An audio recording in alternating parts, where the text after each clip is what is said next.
Sit up straight and tall. Stretch your spine. As in, sit those hips down on the blanket and lift that whole spine up away. Sometimes it even helps to push a bit downward on this pelvis to make it easier to feel some length coming into the waist. And if you put your fingers on the floor or sitting on a high blanket on the blanket itself, can you lift that top chest, this top spine, upper thoracic?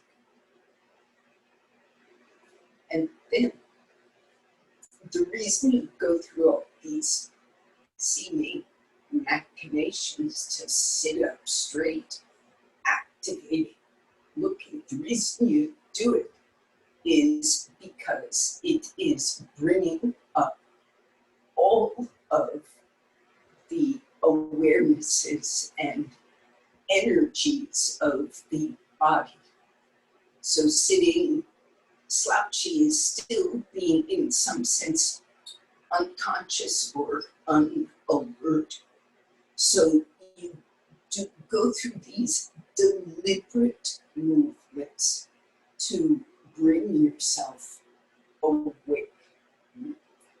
Now you can put your hands, straight arms, on your top knees with stretched elbows, and using this to press mildly. You're not trying to break the knee or the arm. You use this whole shoulder girdle, shoulder blade, shoulder socket to lift the rib up, lift the spine up.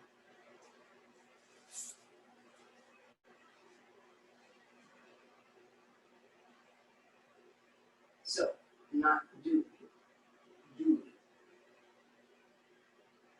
And I can do more.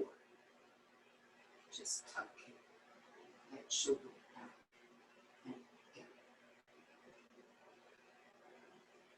So you come upright and you gradually release the effort of the arms.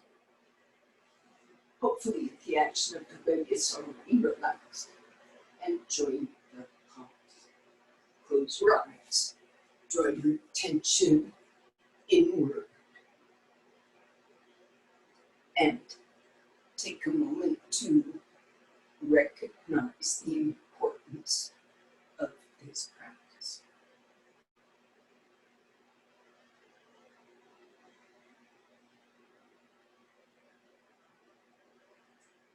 Recognize the new teacher of this practice, Patanjali.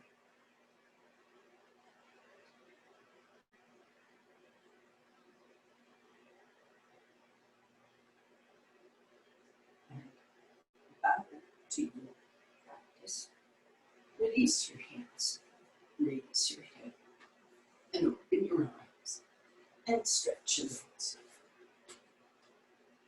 Now, we're going to approach back bends today as beginners. So, we're going to start really beginner, but beginner doesn't mean easy. Beginner means fundamental. So if you have shoulder pain, shoulder injuries, problems with the shoulders, you may need to arrange some support to go underneath your wrists, like that. Okay. Then you will lie flat, face down, face up, supine, we call it. And lengthen your, keep watching for a second, and the legs will stretch out straight on the floor. So technically, You can't do a back bend lying flat on the floor, but you can do everything that prepares you for back bends. This is quite important. So first is make that leg long, lift it up just slightly from the floor and move that back thigh away. Then the spine arcs a little bit, right? It may not lie flat on the floor. Take your shoulders under, stretch your arms overhead. Now you see the support under the wrist in case the arm cannot go flat because pain. If there is pain, elevate that wrist. Okay, so you get yourself carefully into that shape and we'll talk. You must leave room for your arms and legs, hands and feet to extend beyond you. So lie flat, tuck your buttocks, no support, unless it is under those wrists. Keep your knees bent at first and lengthen the trunk and spine. Then stretch the legs out one at a time. You can even hold the sticky mat to keep that extension of the spine as the legs reach out.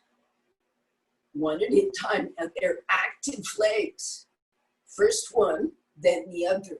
See that they are reaching straight away from you. And now stretch that leg completely. So you have to think about this. And your senses have to wake up and become sharp. So push your mind to your feet and wake up those feet and stretch them away. Then the ankle, then the shin. You have to connect the shin to the knee. Then push again from the thigh outward. Push, keep seeking the ability to push. Don't give up. This is not a mental action. It is a physical action, if you will. It's really both. Your brain has to make a command. Okay, so imagine that you are standing on on the base joints of your toes. Stand on those base joints and spread your toes. Stretch the shin, stretch the thigh. Then maybe 1/4 inch you can raise that back leg off the floor and stretch it out. So you're not trying to raise it up. You just release the skin, lengthen, and you feel some extension, hopefully coming from the groin, the root of the leg. Now the root of the leg goes deeper still. It goes all the way to the rib cage. So do something to move your ribs away from your heels. Maybe you've got to use your hands and pick up your spine on the floor and move it away from your hips. Lengthen your back away from the hips on the floor.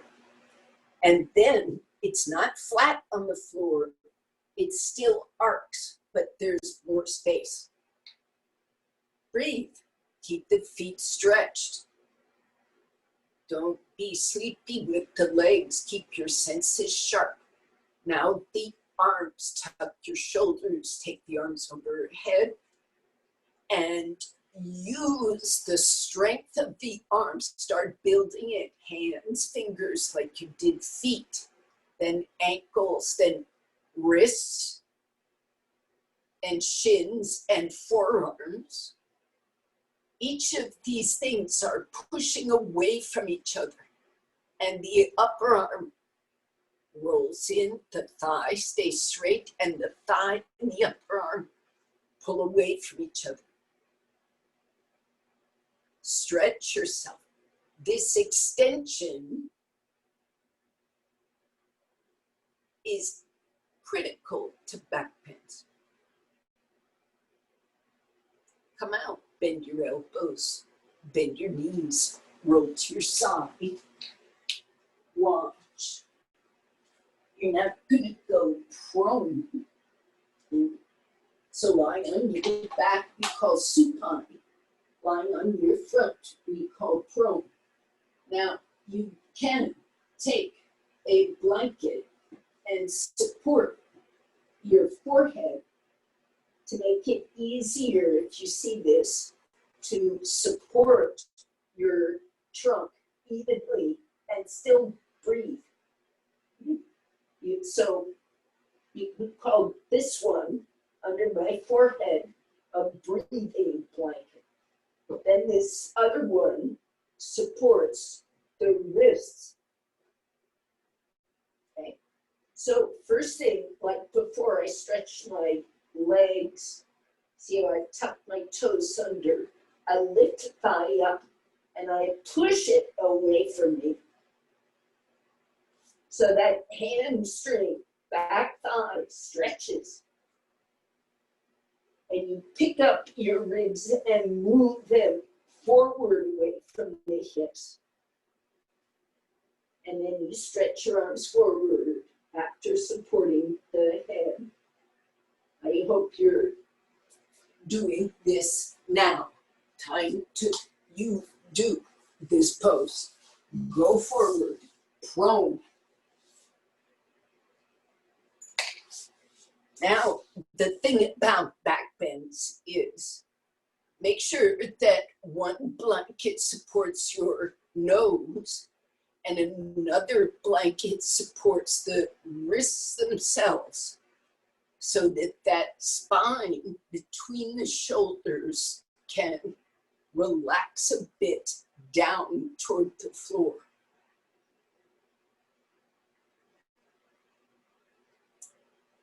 Okay. Stretch your legs in the same way.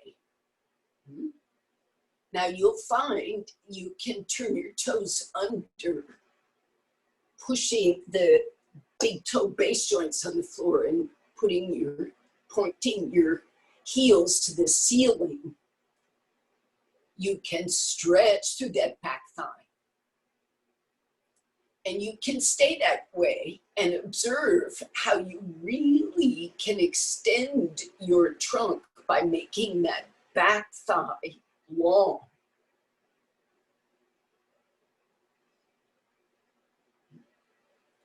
See how the abdomen interacts with the stretch of the legs. Actively reach those legs back and see what the belly does. What we're looking for is the stretch of the legs lets the belly relax and settle to the floor. Not grip, not tighten. Stretch the legs, soften the abdomen, and lengthen those ribs. Now, when one leg does not behave the same as the other, you have to ask yourself why. And this requires that you, A, notice. That means your senses have to be alert. And secondly, the alert senses are the key to your sort of discovery how to make the action more symmetrical. So this is the connection from the brain to the leg. It isn't just stretching your foot, the shin, the thigh, the hip. And as you stretch long, you start feeling the tug, the extension in the abdomen. And as you stretch the arms, you feel that similar extension growing in the trunk connected to the arms, ribs. Take full advantage of what the legs are doing. If there is more, and arms, if there is more room to be had, move into it. Lengthen your spine. Move your ribs forward. Now, the face up and the face down poses are the same, but quite different in the way the body interprets the extension, the simple act of making length. Come out, bend your elbows, bend your knees, roll to a side, come up.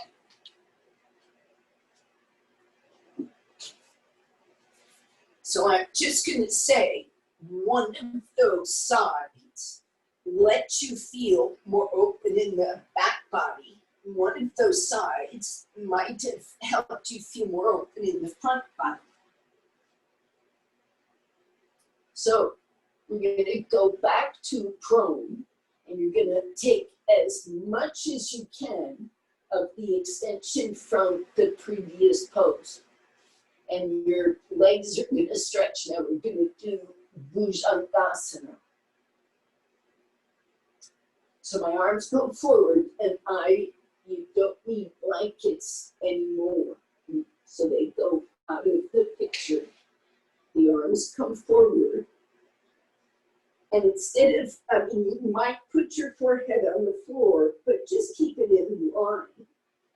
And push those arms down and pull back in order to compel your trunk to go forward. So if you see what I'm doing, I'm pulling my ribs forward just by tugging. This is what it would look like if my hand slipped on the floor. But it's not slipping. Instead, my trunk is coming forward as that shoulder, back, shoulder blade, and back muscles. So all of the belly stays on the floor, but this top chest is pulled forward. Do that for a bit. Stretch your legs. Lengthen those legs away from the hips so that even the buttock muscle, which is part of the root of the leg, R-O-O-T, of the leg, stretches back, stretch to your big toe. Then those arms reach forward and the whole arm presses on the floor and the shoulder blade goes down the back to make that top chest open. Don't strain the neck. Make a graceful, continuous curve. And release, come out, and try it one more time and see if you can bring that shoulder blade down and in more deeply. So as to pull more of those front ribs forward, as if you wanted to stand your collarbones upright on the floor. If that makes sense, right? When you face down, the collarbones face the floor. And when you lift that chest, those collarbones should face forward. Your own face is not important, but the collarbones.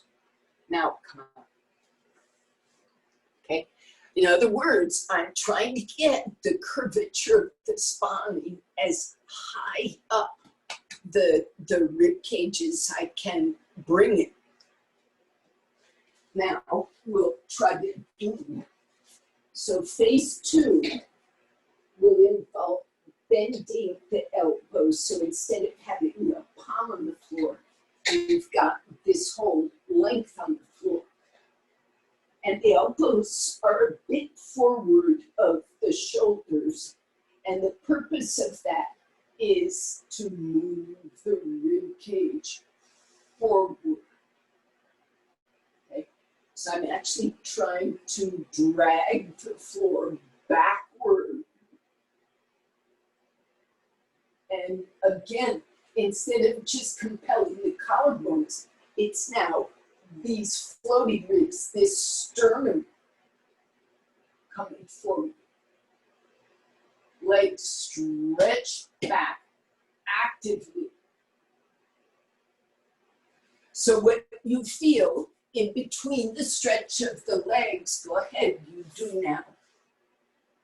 If you're not doing yet, start now. So the effect you feel, what you are specifically working for, is a self-traction. The legs stay back, holding their ground, and you drawing that spine, especially the front spine, forward.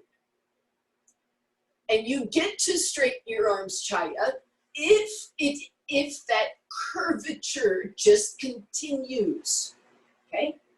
Come out, rest. You do it till it's imprinted. Might take one good effort, or usually it takes two to sort of rehearse the action. Now, you want to go farther into that, by the way. If you stay with your elbows perpendicular instead of ahead, this is the ahead one is really good if you've got compression in this low back, and you just need to figure out how to open it. This is a traction device. But now if you want to continue with your Bhujangasana, the elbows come back, you use your spine, and then you see this, Chaya, when I straighten my arms, this is the pose you took, and this one is my pose. This one sends more weight to the low back. This one still gives you lift all the way up to straightness if possible. So start with the hands further back.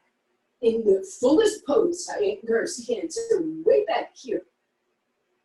This is a tough pose, where we're still giving you in between, but you'll see how the leverage changes. Those people with low back issues, you stay on the elbows and you learn that traction.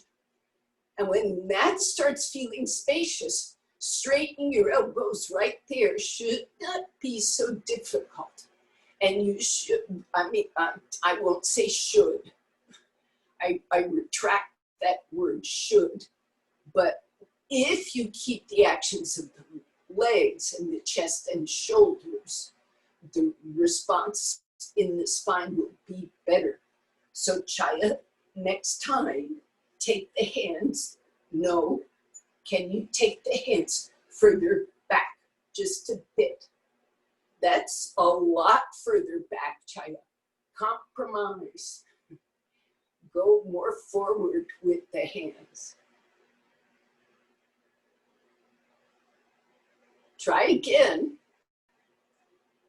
This pose, if it's going well, at whatever stage you are taking this pose, at whatever stage, repetition is so helpful.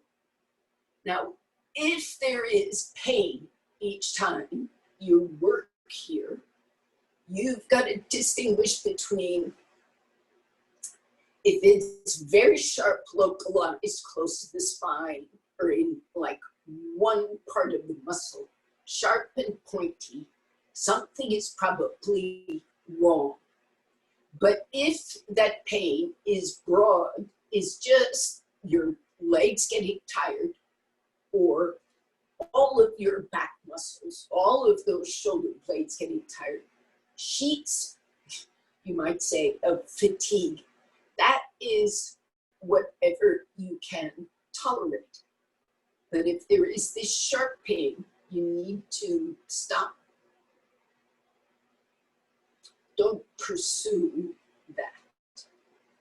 So out you come after your efforts. Now we will take Adho Mukha Svanasana. I think a strap is a good idea.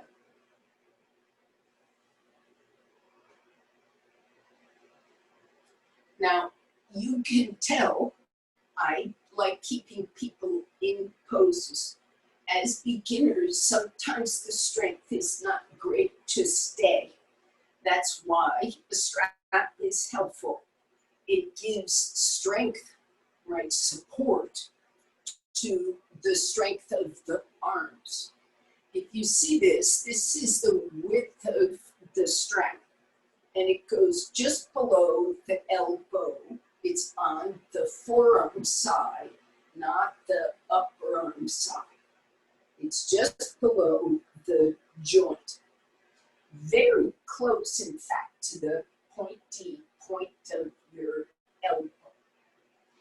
So both arms go through, and then when you press wide, there is support. So when you press with this wrong, of course, you tighten or loosen the strap. Now, when you go up into dog pose, you have to find out when you go up is your back body stretching more than the front body? Or are you sinking and opening your chest and belly or your armpits too much? Can you open the back and front and sides? Can you stretch those legs? Push the palms evenly into the floor. Now again, if the strength is building and you can't stay long, then you come and have a little rest to the hands and knees, and then you go back up. But I'm gonna keep talking for another minute. So push even if you are resting. When you come back, remember to push the palm evenly so that there is an inner wrist bone, an inner forearm bone, and an outer forearm bone, radius and ulna, they're called. And when you push into the floor, those two bones should push equally into the floor.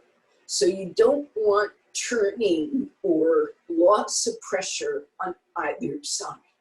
Open that palm, stretch the arm from the spine, from the skull. And as you go into this, see very clearly, sharpen your senses, and use the arms, the whole arm, to balance that pressure. And then stretch evenly through the back body, front body. Remember what being on your abdomen, lengthening your trunk felt like. Remember what being on your back. Now, come out, walk forward, or come to your knees. That's either is fine.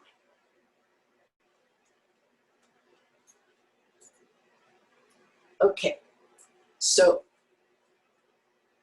we have another plano extension to do before we go to back bends. So a chair. Any chair.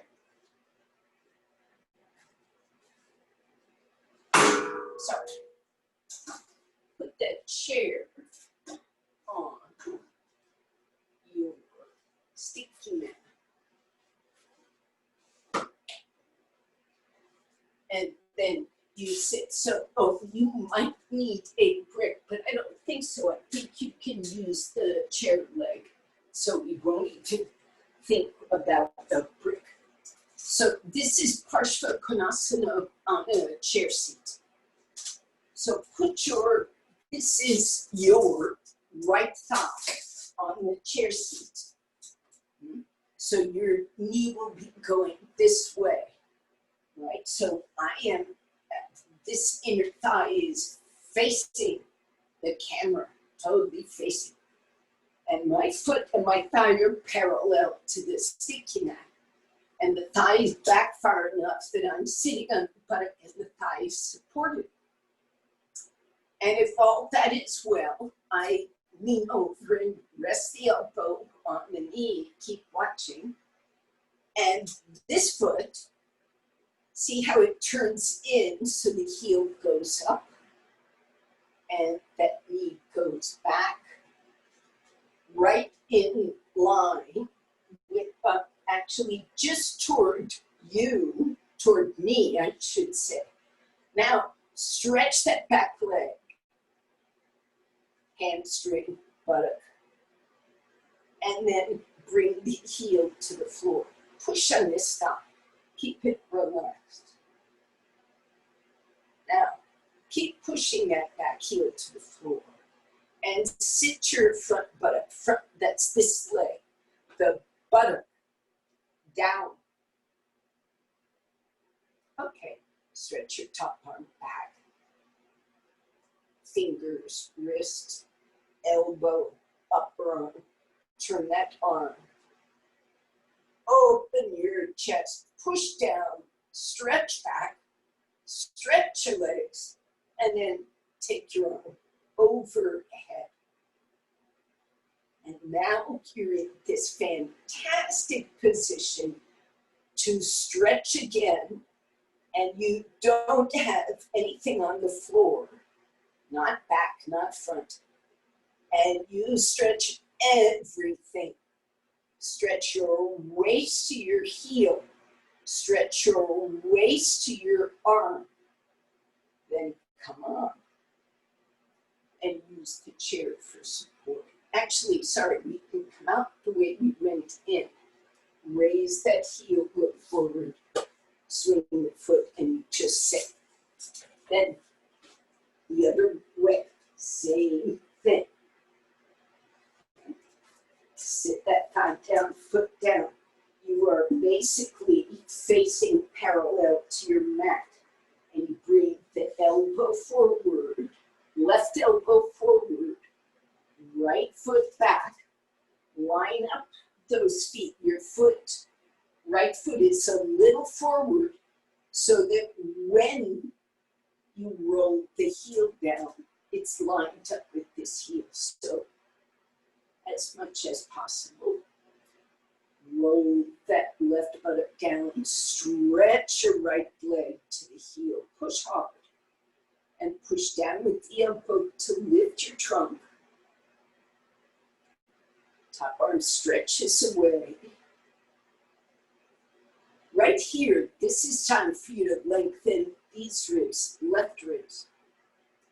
Now it's time to stretch the right ribs. Push into that right heel. Stand on your right foot and push your right thumb away. Stand on the right foot. Do not just sit on the chair.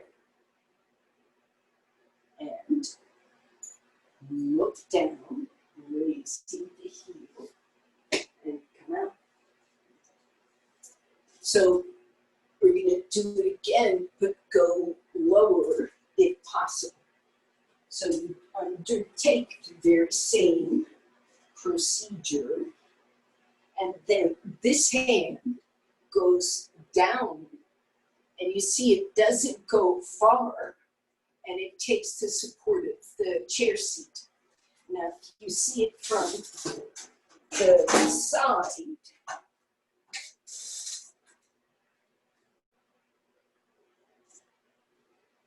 I'm in a line. This buttock is not sitting back, if at all possible. My bones are in line.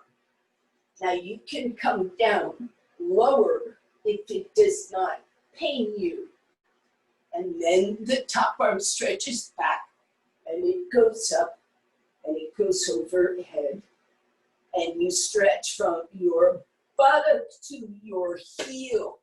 That back body has to stretch.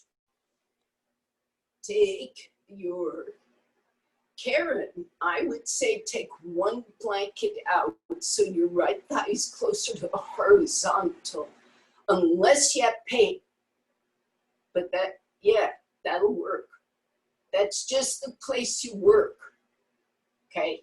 That looks actually like there's more room on the right side of the trunk.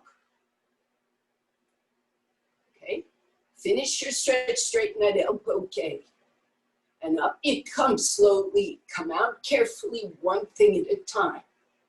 Don't irritate the low back.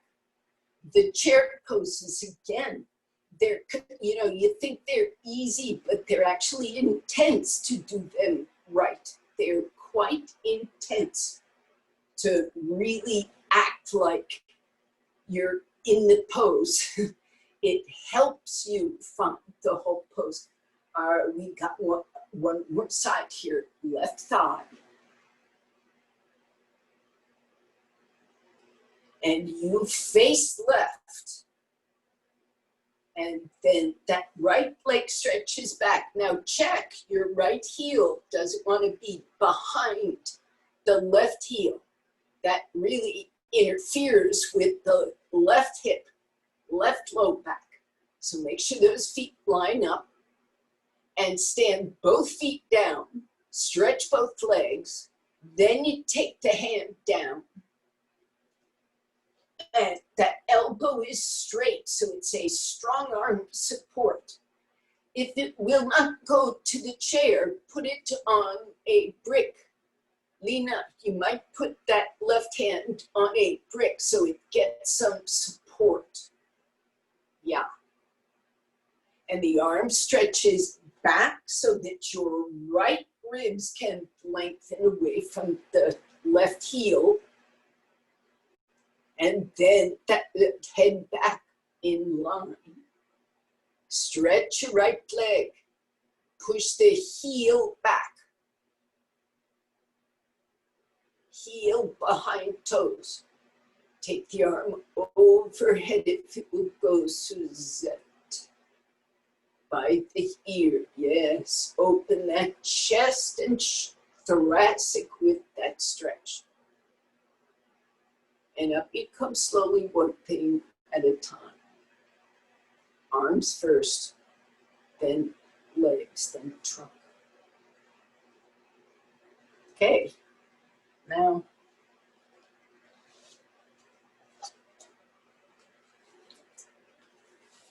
we're going toward back bends. So let's discuss legs. A chair is too high. Bricks by themselves are too low. They aren't too low, but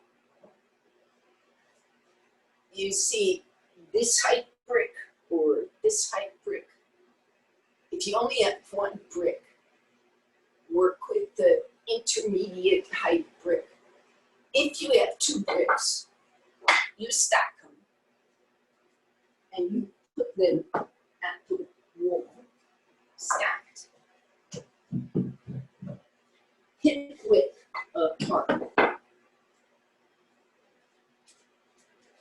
And I'm going to turn this, and I'm going to move it closer so you get more view of the situation.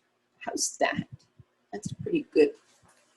All right, so, oh, and people with knee problems could also make use of a strap. So watch, here I am on the floor, and my feet go on these bricks, and I wiggle, shimmy, wiggle in close. If the knees are a problem, you may stay a bit back. Okay, it's just for the knee, but don't go too far. That's what the height is for. It will help. Now, you may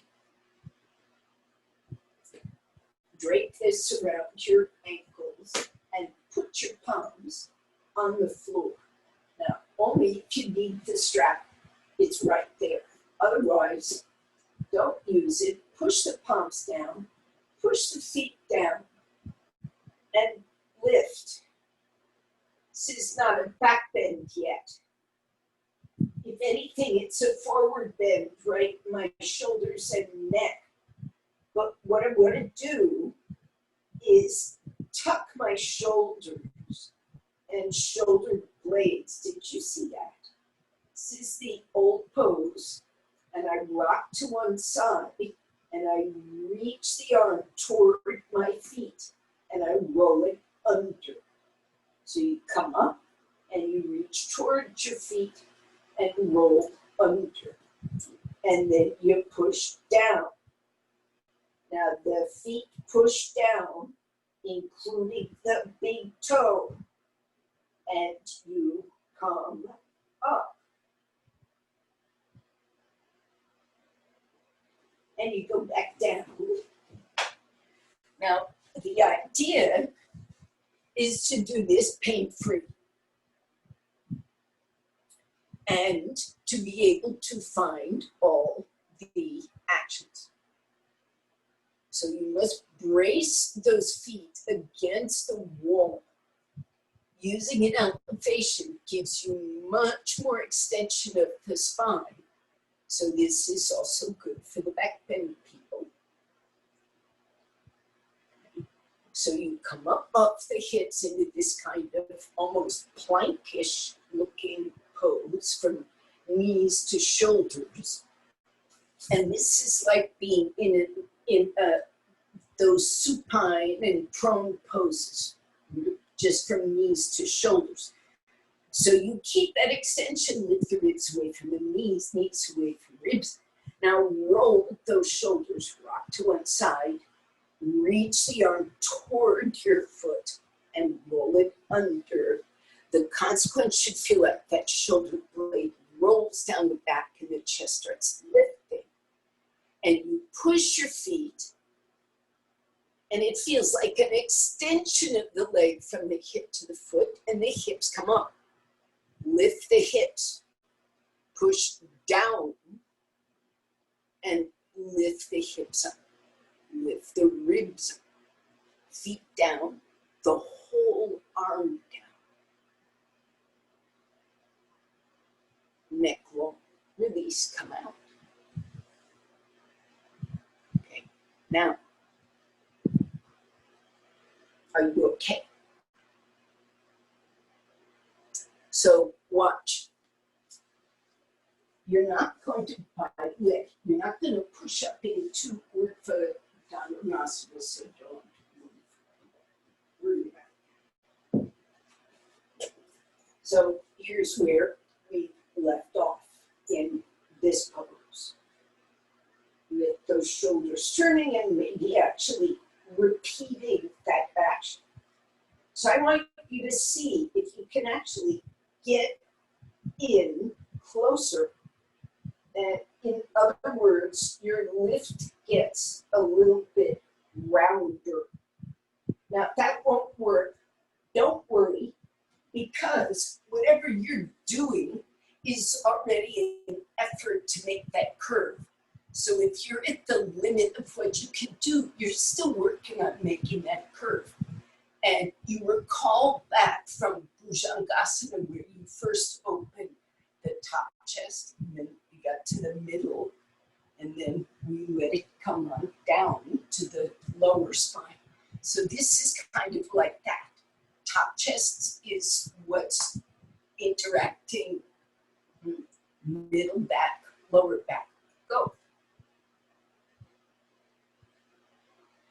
Try to increase the roundness.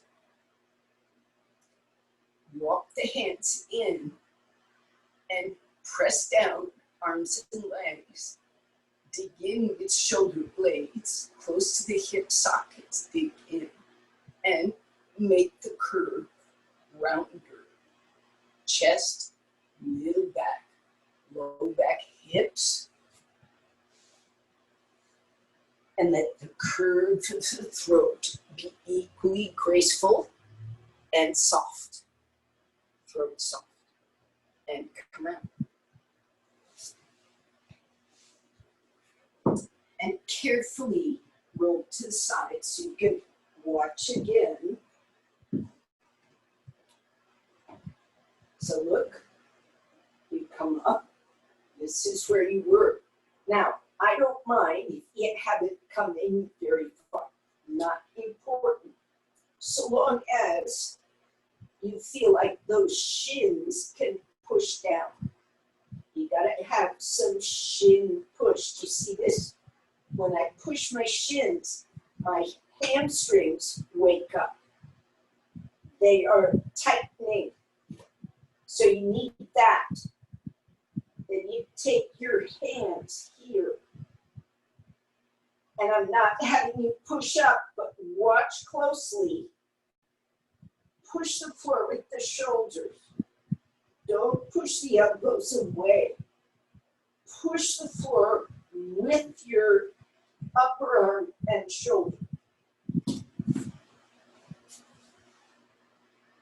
Learn that. Now, Lena, if it only is helpful to come up with your feet on a chair seat, then do that. Do what is expedient, what helps you get some shape. Unless there is an injury, if there is fatigue, that's one thing. If there is an injury, that is another matter entirely. So go up in your version of round. Now, first things first, make those feet and legs strong so you feel the tightening of the hamstring.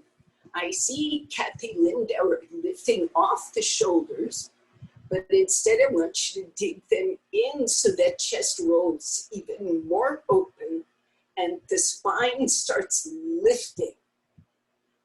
You want to feel like that spine between those shoulders is lifted, even with the arms overhead. And you just do that I'm calling it digging with the shoulder and shoulder blade, arms overhead, elbows in a little more, Suzette. Again, unless there is a shoulder problem, the wide elbows, you still need to be able to dig to the floor. So you got to find that advantageous position. And out you come, resting.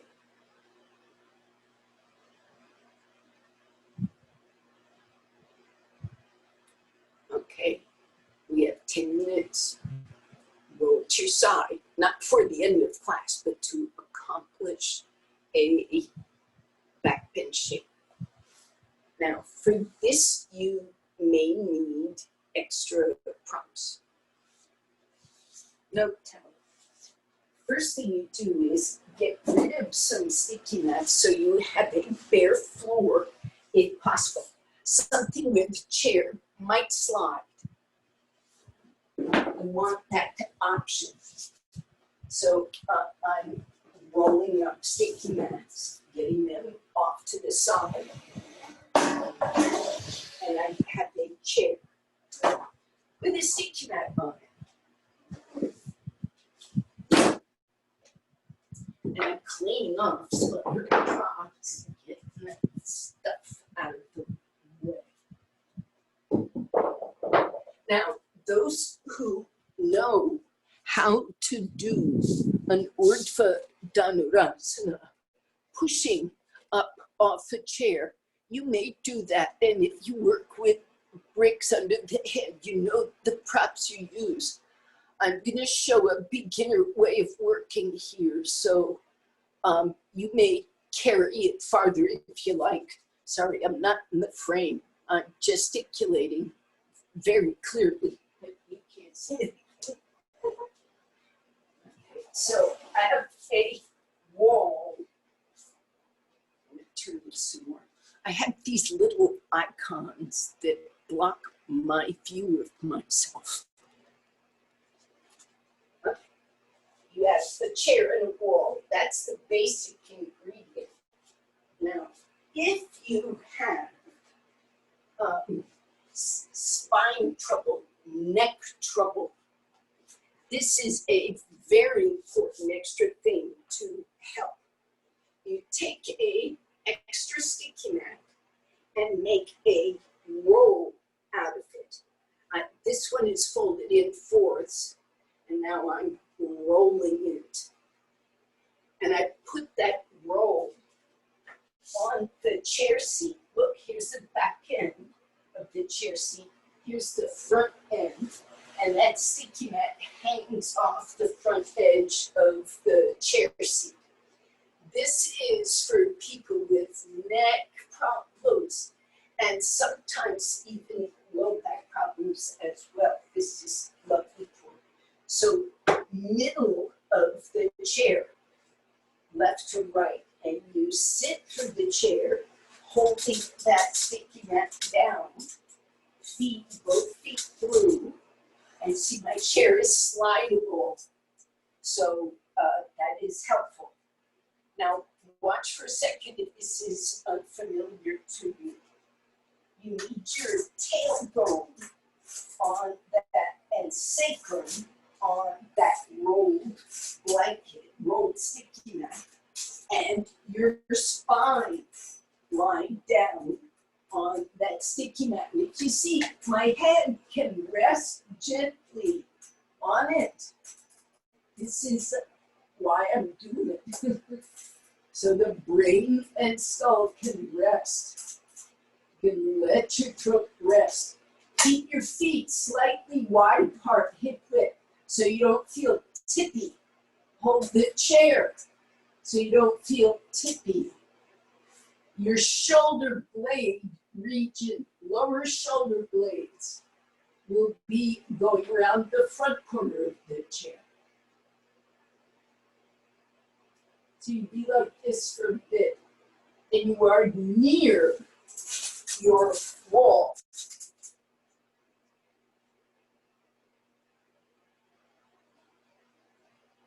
Now, in the event that your chairs are incorrect for this action, for you in this action,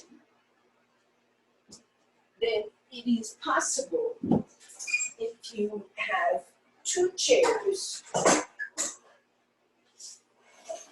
they can face each other with a sticky mat spanning them. It holds them together. And then you put this sticky mat roll as you would. And instead of sitting through,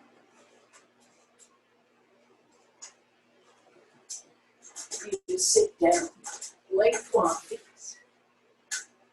Okay, so you have kind of the same thing happening, much wider surface, which for many back injuries is actually more pleasant, but it needs two props. Okay. So the work with two chairs is fine if they are strapped together happily.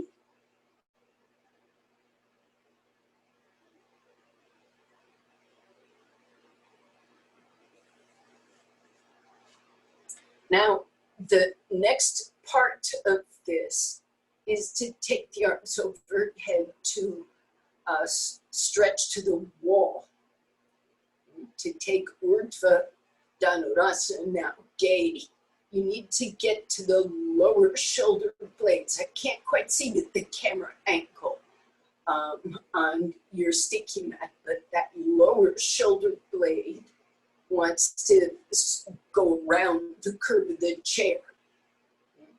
Don't be higher than that. Be down here to at this edge, sort of curved edge of the chair seat. And you take your arms over to wherever they comfortably go. That does not interfere. Now, Chaya would be better if the whole palm were on the wall. So you can push the whole palm. That's why the adjustability of the sticky mat matters. The adjustability of the chair on your floor matters. So the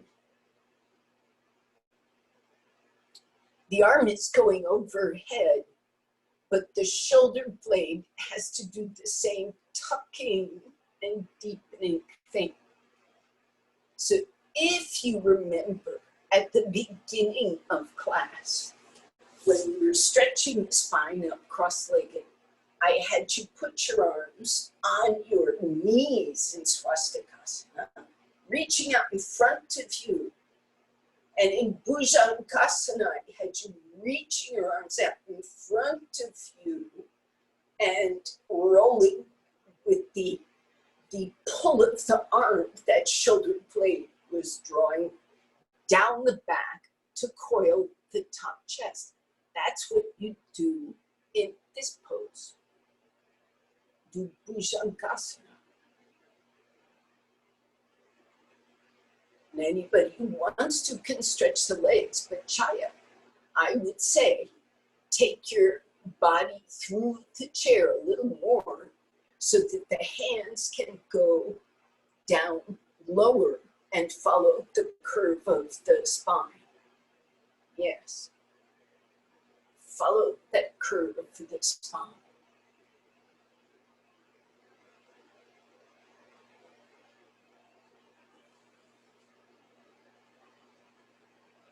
So a thing I said earlier, right at the beginning, face down, extensions, face up, extensions. You have to learn to extend both sides. That is true here. Make your back long. Now, please come on.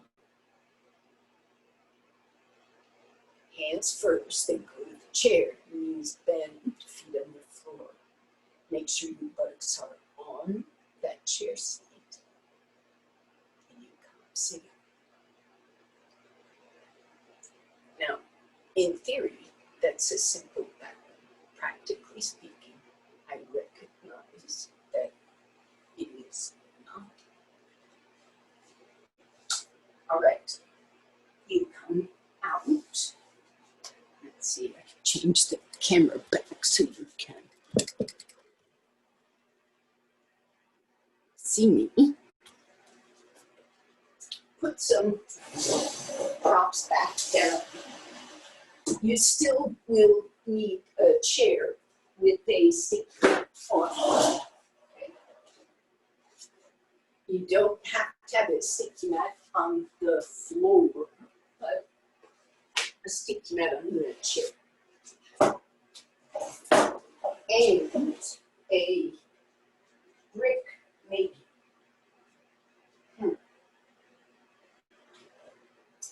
And a wall is an excellent idea. Like I kept saying, just said, not many props. But now, I think all you need is the chair and wall. You won't need the brick. Watch what I'm doing. I sit on this chair with my knees together, and I'm not touching the wall. I'm close to it, but not touching. And I go forward with my elbow on just the left elbow on the knees. And then I see, I'm going to face you so you see it more clearly. Then I'm going to see if I can draw the whole length of my trunk diagonally over to the right thigh. This is where the hand gets a little assist from the wall. You get support from the wall. And your other arm can either go to the chair back. I don't know if you see it. Go somewhere comfortably on the chair back. This depends on your shoulder. Or it goes to the wall. Now, ultimately, when the ribs turn, and you see how mine are turning, you can get this arm far up the wall and really use that leverage to turn. So I'm going to show you, you begin doing this, but I want to say one thing about this going to the side of the pose. These vertebrae, these ribs should get long. Let them, if you see what's going on, don't be only concerned with the rotation. Use your breath. You can do some resting in this pose. Now you come out slowly. Right? Put a hand on the chair seat. Bring yourself face the floor and then sit up. Now you have to turn your chair around to use the wall for side two.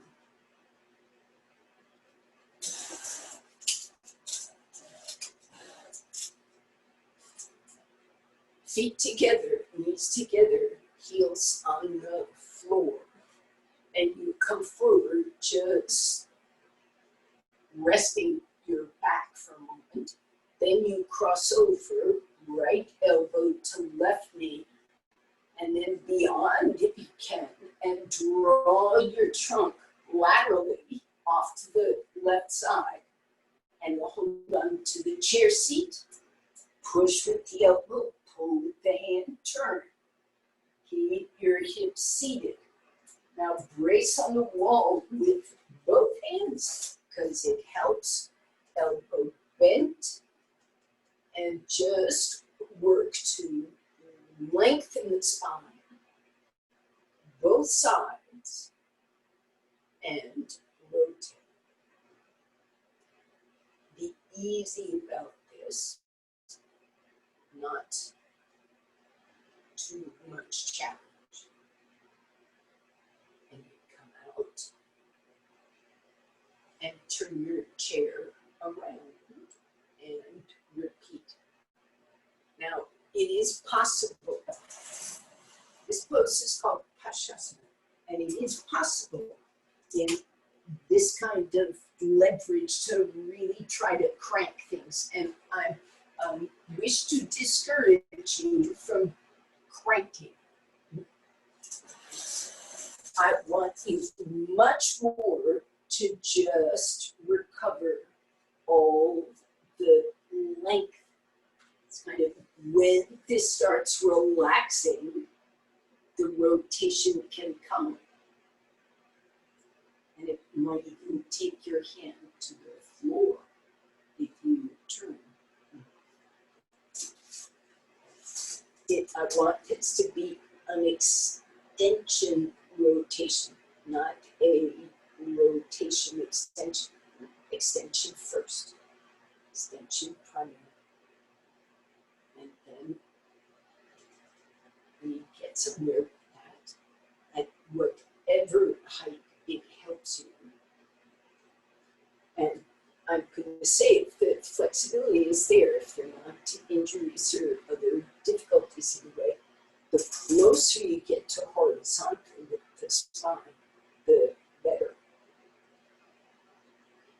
So you come up, do your last side, come up one thing at a time. Face the floor and then sit up.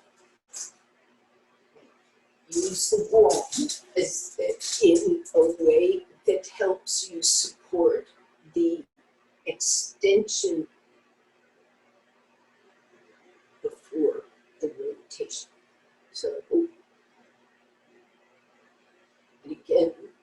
closer that spine comes down on, it's now your left thigh, the right thigh. It's hard to see here. Whatever that thigh it is, some of you are doing different sides. The closer that spine is to horizontal, the more you can relax and breathe. So on some days, I get just these clicks and clicks and clicks of opening. When I've been sitting at my desk a long time, this twist gets me free. Come out slowly. Arms, legs, move toward the floor. Sit up straight.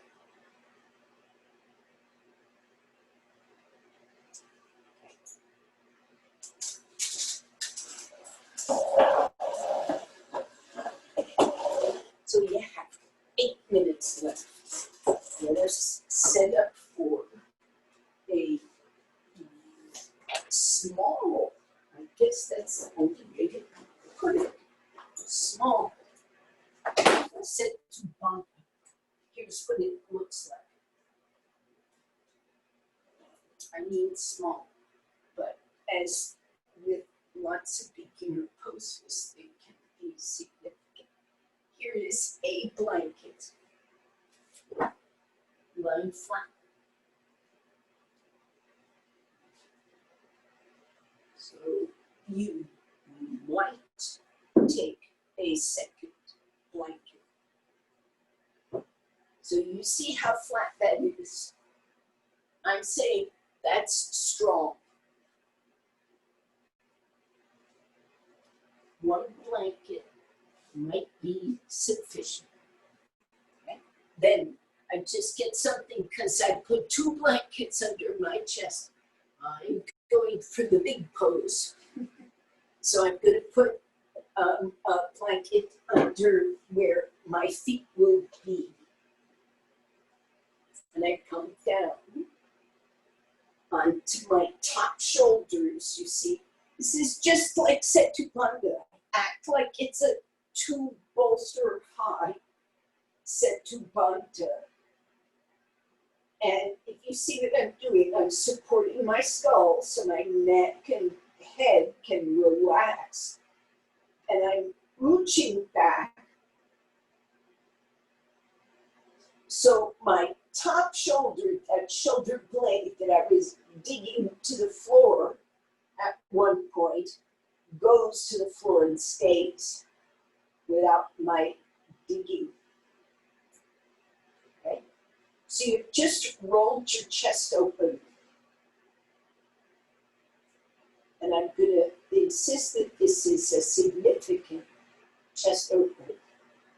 Lengthen the back of the neck and carefully stretch your legs out. Release the arms evenly to the sides.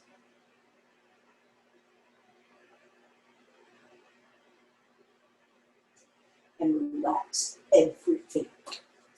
Let go everywhere.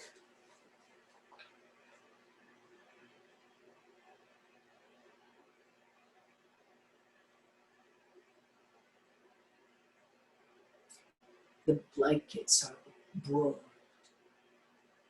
The support is wide.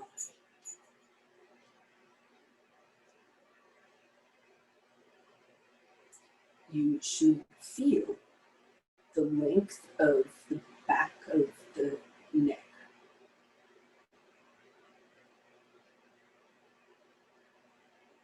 The depth of the throat.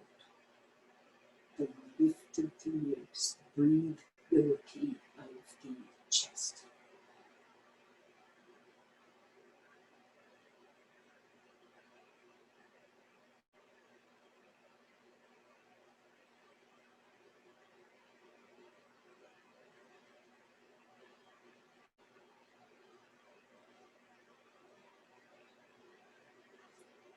Now you should know right now if this is annoying or pleasant. If it is pleasant, if it is helpful for you to breathe into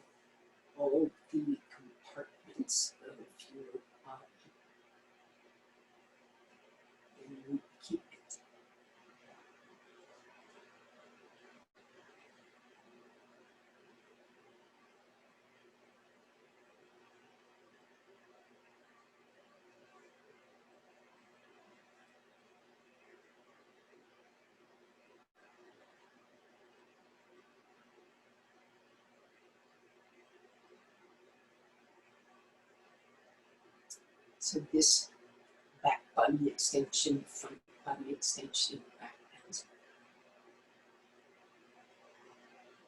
It seems subtle,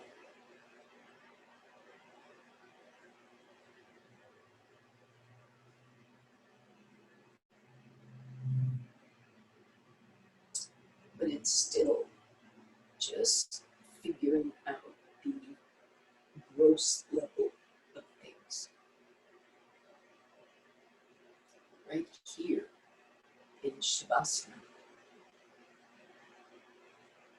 what is being done by you is subtle. If you feel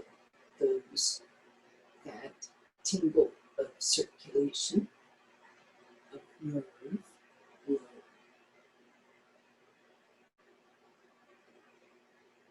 cellular metabolism, the conversion of food to energy.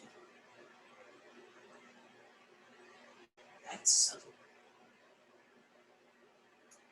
It's not the only subtle, it's kind of the gross layer of subtle.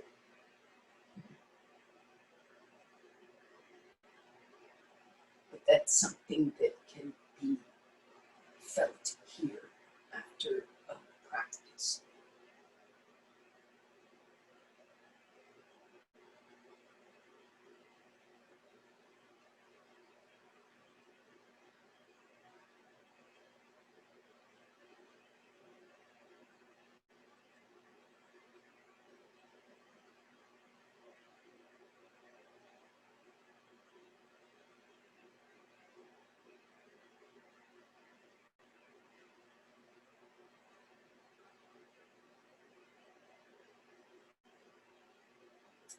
Bring yourselves back slowly.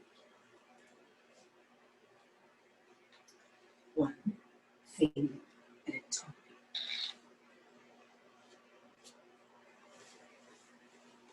Bend your elbows, bend your knees. The blanket is thin enough you can roll to your side to come off it, I think.